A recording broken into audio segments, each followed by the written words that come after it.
Hey guys, I'm at the docks near Seattle, Washington, and we're looking at another fat bike from Rad Power Bikes, but this is the RadMini, and this thing is awesome in large part because it folds. It becomes really compact. So if you have a yacht or a personal aircraft or maybe an RV or something, a lot of people are like, how do I have an electric bike but fit it into my life? And this one, I really think it brings you the fun of a fat bike, like the comfort, the go anywhere tires that can take you off road on trails or maybe through soft earth like sand. I actually took some of these to Mexico because there's a resort there, Cabo Adventures, and they were thinking like, we want to have some bikes like this to take people along the beach, you know, but which bikes can we get that people with a smaller, kind of a shorter inseam can fit over and feel comfortable on? So Rad Power Bikes has the Rad Rover. It's like a full-size bike with 26-inch wheels. This one has 20-inch by 4-inch fat. Okay, so that's the 4 inches this way. They still have the full PSI range, 5 to 30 PSI. So you drop it down to 5 and that's gonna give you an even larger contact patch and that traction and that float that you need for really soft terrain or including snow. I grew up in Colorado, and you know, if you got a bike like this and you were gonna commute to work with it or something, you lower that air pressure just a little bit and it gives you that kind of, yeah, it's hard to explain, like if you've ever not ridden on snow, but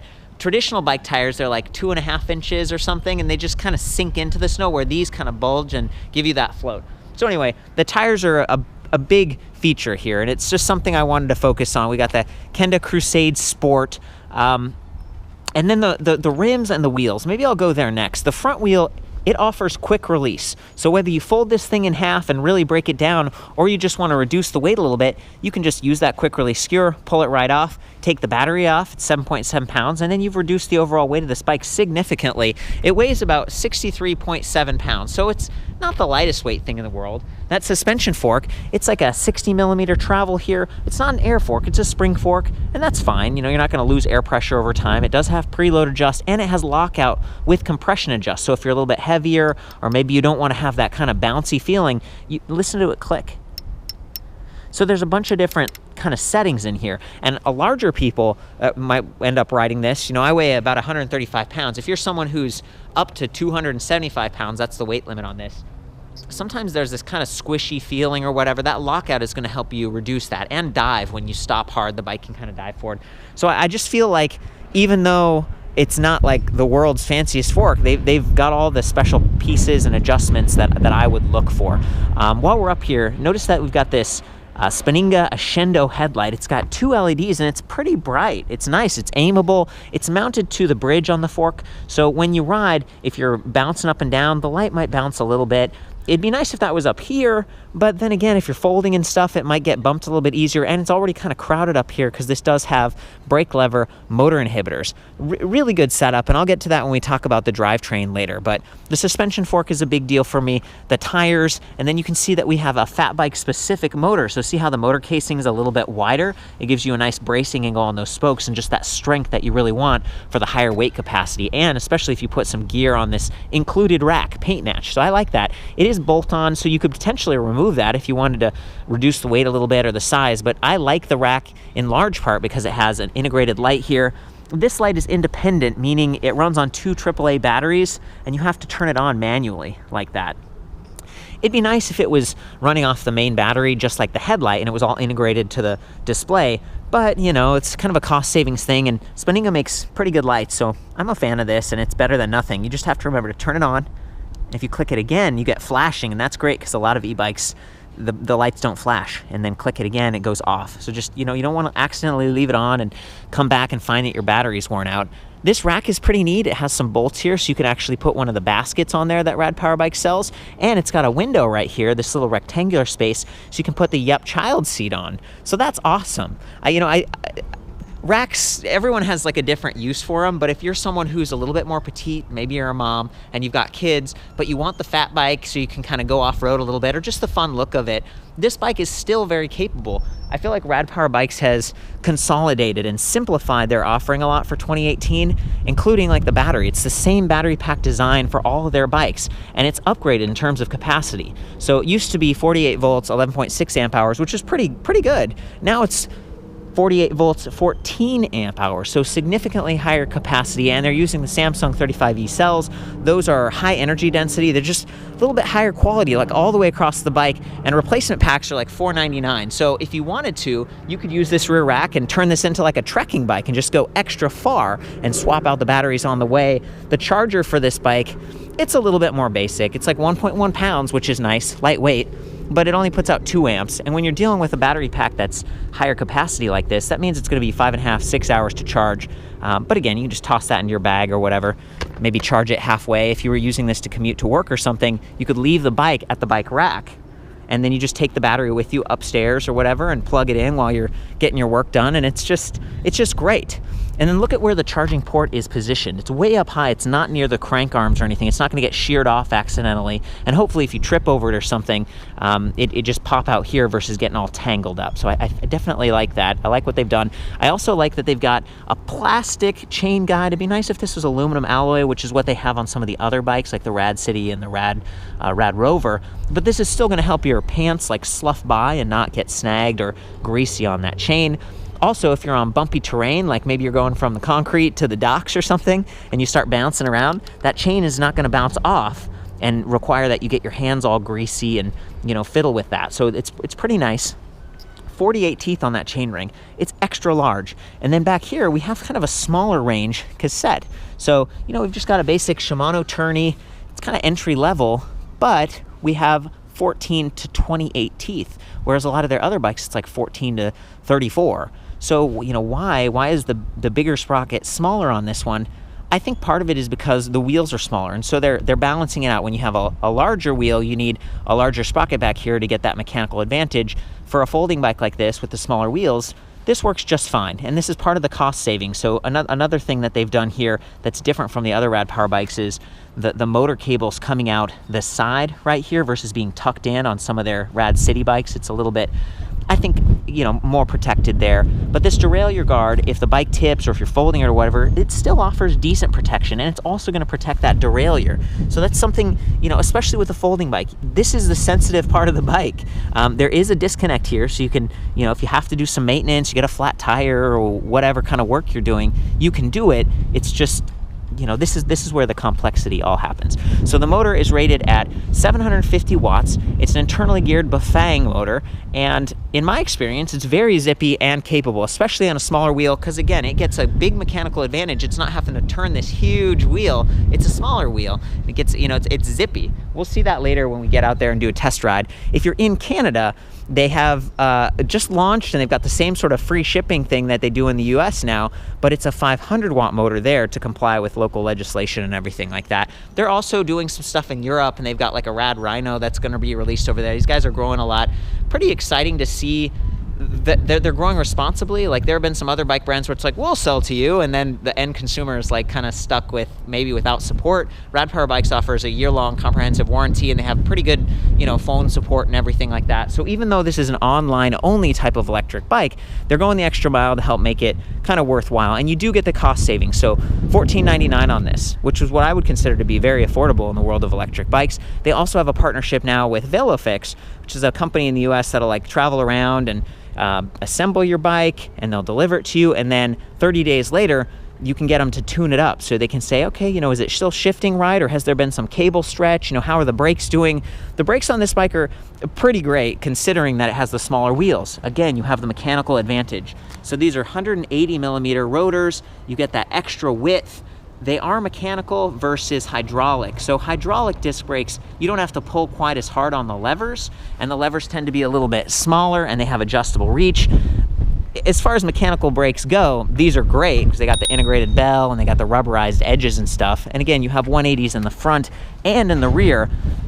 And the cable is going to be relatively adjustable. If you've got a set of tools and stuff, you just use a hex wrench there and pull the cable. It's more of a DIY setup than hydraulic, where you have to like bleed the brakes, and I usually just get help from a shop. So it depends really on what you want. But for a lot of people, if you're, you know, price sensitive and stuff, this is designed really well. And I think you can see that up here too. We've got extra plating and gussets on the folding port, extra gusset right here. The frame's trying to be as stiff as it possibly can while still being low and relatively narrow. So I took this out with my girlfriend, and she was riding this along on the beach and, you know, not having a lot of problems here with her knees and her thighs hitting the frame. We tested another electric bike at that time, and she did hit her knee, and you got a big bruise. And so, you know, they want the joint to be strong, but you also need it to be narrow and, I guess, knee friendly, like body friendly. The locking mechanism here is pretty cool. It's got like one quick release point, and then you swivel it out, and then you still have to like spring up on this little pin for it to actually unlock. So it's meant to be redundant. It's got like 2 locking points. Same thing up here with the folding stem. Got this little button here, and then you unfold it, and that would fold down sideways, and then it telescopes upwards. So if you're someone who's extra tall, this bike can still fit you and feel pretty comfortable. There's a lot of range on the seat post too. It's not just for petite riders. It's the bike I think of when I look for like fat bikes for shorter people, right? Like this kind of gets the job done. Even the smaller wheels, I talked about all the mechanical advantages, but they also lower the bike closer to the ground because the middle point is lower versus like a 26-inch wheel where the middle point's right there. So all things I think about. 12-gauge spokes, by the way, extra thick, going to be extra sturdy.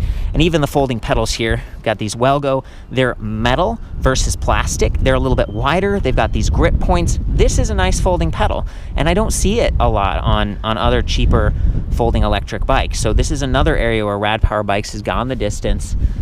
It's a purpose-built frame, obviously, to be electric, and the wires are a little more exposed. They aren't quite as like integrated as some. There's some really fancy electric bikes out there, like a Go Cycle, where everything's completely sealed off, but they cost like $3,000, and they don't have the fat tire. So, you know, it comes back to like, what are you really looking for? Do you even need a folding bike, or maybe it's about being small and short?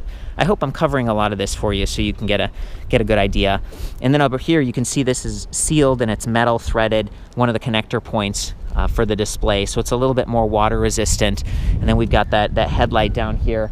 If you opt for some of the accessories, like you can see over here, there's a basket. There's this shelf piece with a nice gusset and then a basket.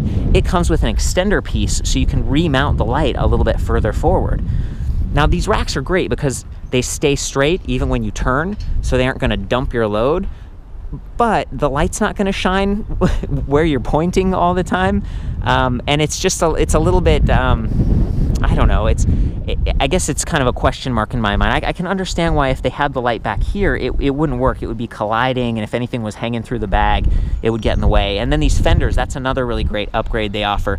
Plastic, so they're a little bit more durable if you bump them. They're not going to rattle around as much as aluminum, and they're not going to get rusty like steel. So this is another piece that kind of guaranteed to fit on their bikes and even be kind of hot swappable, not the fenders, but the basket, if you get one of the other models. And the black one looks just so good. Like, see how the black blends in perfectly, and up here the fork is black and the basket's black. This is definitely like kind of the cooler, more integrated look. But I actually really like the white ones because sometimes if I'm touring around a place I'm not used to and it gets to be dark, I want to be seen from the side. And that's as nice as this headlight is. It doesn't have the side cutouts. And then there's that rear light that's, you know, again, kind of the two-step thing. So just be careful. You know, approach this thing thoughtfully, depending on the terrain and the environment and everything like that. I'm actually here with Mike Radenbaugh from Rad Power Bikes, one of the founding members. How's it going? Hey, Court. I was really excited to see how the battery goes on and off, because this is one of the big like upgrades for 2018. Yeah. Let me show you. Yeah, so once you've unlocked the battery on the side, you just lift forward, and you don't actually have to remove the seat, which is a nice feature. So it just pops vertically right out of there. That's great. Yeah, a lot of times there's like flip up seats or whatever, but then they get loose, or you got to undo that quick release every time. So being able to just slip that through, yeah, look at that. They got 2 fuses here, so it's kind of a safety thing. And then maybe, I don't know, what does the fuse do? Like, what's this allows the user to replace the charge fuse and the main discharge fuse. It's just nice for serviceability. Okay. That way we don't have to be shipping batteries around. And the fuse is designed like if there's some problem, it blows so the battery doesn't fail, and then you replace the fuse. Yeah, and if the fuse continues to blow, then there's something else, and then our tech support team would kick in then. Okay, well, good to know. And that's, you know, it's easy to see, easy to access. They got the stickers on it. There's the charging port we were talking about. And then there's 3 like locking points on these battery packs. So when you slide it back on, oh, wait, before you do that, this is a great shot. See how there are 3 points where this mount connects to the frame? a lot of electric bikes only have like 2, or they mount to where a bottle cage bosses or something would be. This one has 3 and it feels extra sturdy. Go ahead, man. Where's the controller unit? It's down in this box, isn't it? Correct, yeah. Okay, so down here you can see they've got another support arm so that you don't bang up that plastic chain guard too much. They've got the controller unit that's stored in that box below. On their other bikes, they have like a little plastic box that's tacked to the frame somewhere. And most of their other bikes have bottle cage bosses, but they weren't able to fit them on this one. So it comes back to maybe, you know, adding one aftermarket or doing like a little cup holder on the handlebars and stuff there. So pretty nice. The other cool feature about the battery packs now is, you know, you put it on the bike and you lock it, and that first step, the battery's locked physically, but it's not turned on yet. So people, you know, if you parked at a bike rack, they couldn't turn it on. They couldn't mess around with this, which is really nice because it's got this throttle and you don't want people tampering with it. And then on the next click, then it turns the whole bike on, it activates it. And then, you know, their older bikes, you had to push a button on the battery. You had to think about it. It was a 2-step process. The new one, it's just one. You just hold down. In fact, let's do it. We hold down the mode button. The display comes right to life. I love that. And the new display, it's got this adjustable angle. It kind of swivels a little bit. It's not removable, so it could take some more weather wear or scratches or whatever. And especially when folding, just be careful with it because it's so beautiful. At the bottom, there is a full-size USB Type A, I think this is 5 volt, 1 amp. So coming back to maybe you have a cup holder on one side and then you've got their phone mount. They have this like grabber thing on the other, and you could use GPS if you're using this in a new location. You don't really know where you're going. You just look down, you got your phone, and the phone's not going to run out of batteries because you're tapping into that extra large battery capacity there. So we've got battery indicator. It's got 5 bars. We've got odometer, and if you hold, I think mode, actually just click mode, it goes to trip meter, there we go, and then speed in the middle. Pedal assist, it seems to turn on at level 1, which is nice and smooth. That means the throttle is hot. If you arrow down to 0, the throttle is still hot, so it's like a throttle only operation. For those people who are a little worried about the throttle, you can turn it completely off. So see, I just did that, and now I don't need to worry about that if I bump the bike or move it. I really like that they've included this, because everything else is there. You've got throttle override at full power, you've got throttle at 0, and now we've got pedal assist only. And I was asking them, like, you know, you keep using this cheap shifter here, it's this big SIS index thing, what's the deal? And they said, well, actually, you know, we like that shifter because you can use it with gloves, and think about this, you might be in the snow or something, and you can also use it without getting in the way of that on-off button. So a lot of times you have little triggers down here. This one, it's really big and it's way up high. I think it works fine, and it kind of made me rethink, like, oh, that's why. The 5 levels of assist over here. The higher you go, the more zippy it's going to be, but you're also going to burn through the battery a little bit faster. And then watt meter, and that gives you some idea of like how much energy the motor is putting out. And then on the left, with speed, you can hold the up arrow and go to average speed and max speed readouts. It's pretty cool. The other thing you can do is hold up and mode, and that turns on backlighting on the display, and it activates that headlight right there. And there's like a strobing effect happening because my camera, the timing is syncing up or something. And then if you hold down the down button, let's try this. Oh yeah, that's right, walk mode. So it appears that you do have to be in one of the levels of assist for a walk mode to work, but that's nice for people who might be on a dock. Like we're probably not supposed to ride the bikes here, right? Or maybe you're going through a park, or maybe you get a flat tire, or you've got a cargo or something. Walk mode's gonna help you to move this 63.7 pound bike a little bit more easily. It's nice to have that. If you hold up and down, it enters the other menus, and you can change like miles per hour to kilometers and stuff. There's a lot of extra settings. And I just want to like look at this again. Look at that nice shorter stem. We've got a low rise bar. We've got the ergonomic grips. They're not locking, you know, and even the saddle, it's like they're good enough. And I think they give you that comfort, and they give you a more upright body position, a lot of adjustability for what is still one of the more affordable electric bikes out there. I think that's about it. We've gone through most of the specs. Might be time to hop on and actually ride this thing. Okay guys, we're just cruising around a parking lot. I'm sorry, I wish we had a little bit more off-road, but I'm going to try to go off some curbs and stuff to show this thing off. I'm on the outfitted RadMini, and I wanted to do that so you could listen for the fenders and the rack and everything like that, but I'm also going to focus you on the motor back here so you can see how quickly it starts and stops. Rad Power Bikes has upgraded their Cadence Sensor to 12 magnets, so it's a higher resolution, and both brake levers have the motor inhibitors, so every time you pull them, the motor cuts out instantly, and it gives you that extra safe, like controlled feel. just gonna take it up to level 3 so it's not too fast, but you can still hear the motor zip a little bit. These geared motors are known for being lightweight, they freewheel efficiently, and they're a little bit zippier than like the Rad City or the Rad Wagon, which use a gearless. Those motors are a little bit heavier, 15 pounds versus 13 pounds on this one. So it's kind of a trade-off. Like what do you want? You know, since this one's a bit more off-road oriented, they went with the zippier feel. So here we go.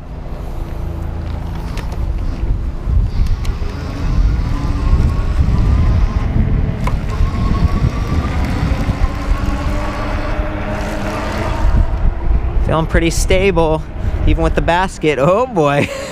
The smaller wheels tend to be a little bit twitchier.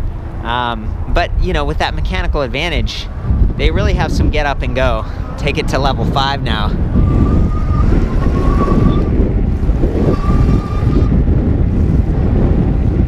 Kind of a hot rod. Oh boy. Got those disc brakes going on. Let's go over some bumps.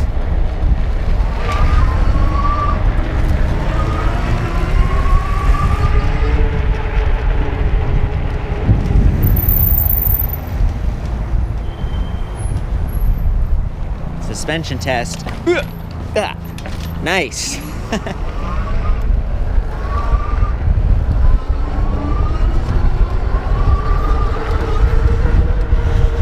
Almost to 20 right there. Just a really quick zipped up to speed. I'm in pedal assist level 5 now. And then Mike's back there on the white one.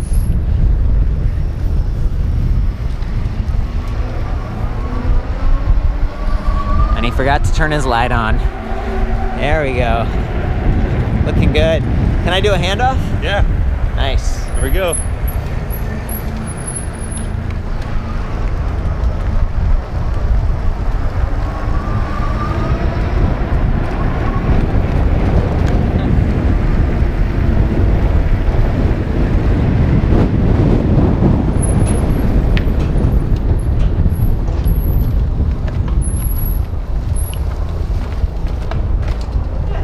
Bit of off-road action.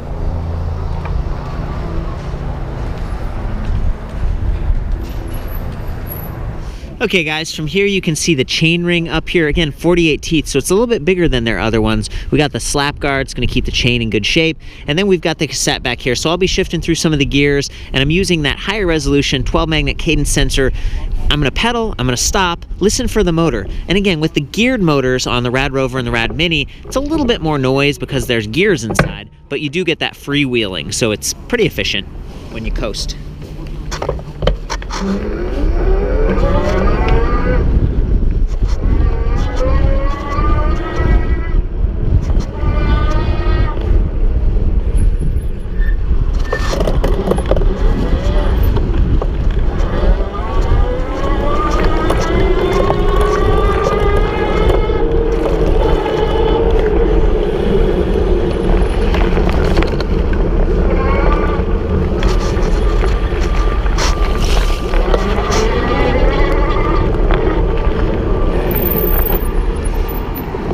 Okay guys, now you're actually on the rack in the back, and I was hoping you could see the suspension. And of course we're in Seattle and there's some puddles, so I'm gonna go through some puddles and just see how this thing performs.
pretty much soaking. So I'm trying to make it up for you since we aren't on the mountain biking trail, but I'm pretty dry. I got my pants got a little splashed, but it's working pretty well. Okay guys, and then again, since this is a more sensitive area of the bike, I just wanted to do some shifting and go through. It's a little wet because we were riding through some puddles, but should give you an idea.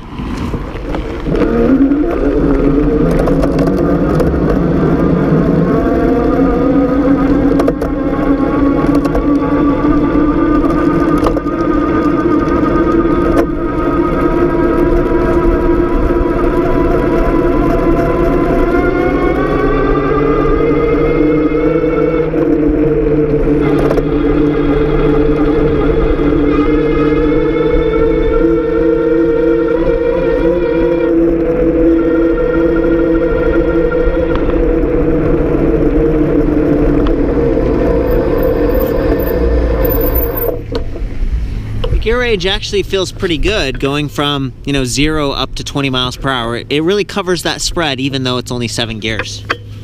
I also want to compliment the kickstand that they've chosen. It's well out of the way. It's not going to collide with that crank arm if you back the bike up. So many times bikes don't have a kickstand, or it's right there in the middle, and it just doesn't do a great job. And in this case, especially if you have bags or cargo on the back of the bike, it's going to support it.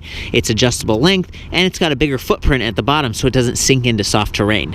Okay, so we've done the little ride test. I've done the walk around with all the specs and stuff, but I'm sure what you really want to see is it folding, right? So Mike's going to fold this, and in the background, look at this, Mike. It's a boat with a helicopter. Wow. Not an electric helicopter. Not electric yet, right? Okay, so he's unlocking that stem. He's folding it down. He's unlocking the center clasp. He just did the little center locking point thing. Sets it down. We've got that protector piece, and then he just folded the pedal. Folded the second pedal. Oh yeah, and then the seat. So you can take the seat completely off if you want to make it like extra kind of compact. One thing I usually do too with folding bikes is I'll go on Amazon and they have these like bungees, adjustable bungee cords, plastic ones that won't scratch your frame up and everything, and then you can keep it together. Maybe put a towel here so that it doesn't get bent and stuff. Also, turn the bike off before you fold it. We got a little excited, I think, but definitely disable the throttle, turn the bike off so you don't accidentally hit that throttle and have it zip off on you. And remember that backlight. I think that's it. They've gone a little bit long here, but there's a lot to talk about with these folding bikes. It's always fun to be with a team member and to get to show like the naked bike versus a fully outfitted bike. Rad Power Bikes also offers a suspension seat post that would work here, 27.2 millimeters, so you can give yourself kind of a full suspension feel between the front and the rear, the tire pressure and everything. They've got different baskets. They've got some cool panniers that are waterproof. There's a whole bunch of stuff. I think that's about it. Thanks again, Mike. I've had a lot of fun here getting to check it out with you. For the full write-up on this, I'll see you guys back at ElectricBikeReview.com with all the specs, the measurements, and everything like that. Have fun out there. Ride safe. We'll see you next time.